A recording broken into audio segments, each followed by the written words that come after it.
எல்லாருக்கும் வணக்கம். நான் உங்க சிவாதர்ஷினி. இன்னைக்கு நம்ம என்ன கதை பார்க்க போறோம் அப்படின்னு பார்த்தீங்கன்னா, காகமும் தண்ணீரும். இந்த கதை நீங்க கேட்டிருப்பீங்க இல்லையா? ஒரு காகம் என்ன பண்ணும் அப்படின்னு பார்த்தீங்கன்னா, ரொம்ப தூரத்துல இருந்து பறந்து வரும். அதுக்கு ரொம்ப தாகமா இருக்கும். அது அங்கங்க தண்ணியை தேடி அலையும். ஆனா எங்கேயுமே அதுக்கு தண்ணியே கிடைக்காது. அந்த இடத்த பார்த்தீங்கன்னா, ஒரு விவசாய நிலம் இருக்கும். அந்த விவசாய நிலத்துல ஒரு மண்பானை வச்சிருப்பாங்க. அந்த மண்பானையை போய் பார்க்கும். அந்த மண்பானைக்கு ரொம்ப அடியில கொஞ்சோண்டு தண்ணி கிடைக்கும். ஸோ அந்த தண்ணியை அதால உள்ள முக்கி குடிக்க முடியாது. ஆனா இப்போ அதுக்கு தண்ணி வேணும். அதுக்காக அது என்ன பண்ணும் அப்படின்னு பார்த்தீங்கன்னா, தன்னை சுத்தி இருக்கிற எல்லா பக்கத்தையும் அது பார்க்குது. அங்கங்க சின்ன சின்ன சின்ன சின்னதா கற்கள் கிடைக்கு.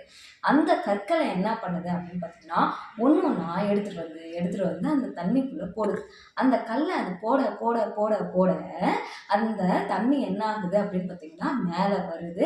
மேல வந்த தண்ணிய அது ஆசை தீர குடிச்சு தன்னுடைய தாகத்தை தணிச்சுக்குது. இப்ப ஒவ்வொரு மனுஷனுடைய வாழ்க்கையிலும் நமக்கு இருக்கக்கூடிய தாகம் என்ன அப்படின்னு பார்த்தீங்கன்னா, நம்ம வாழ்க்கையினுடைய வெற்றி. ஸோ இந்த வெற்றி அடையறதுக்கு நம்ம என்ன கல்லெல்லாம் போடணும் அப்படின்னு பார்த்தீங்கன்னா, முதல்ல கல்வி அப்படின்ற கல்லை போடணும். 2வது அப்படின்னு பார்த்தீங்கன்னா, அன்பு அப்படின்ற கல்லை நீங்க போடணும். 3வது அப்படின்னு பார்த்தீங்கன்னா, ஊக்கம் அப்படின்ற கல்லை போடணும்.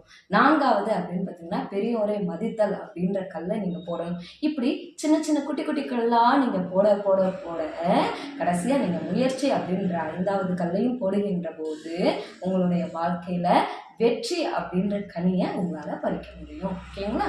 தேங்க்யூ.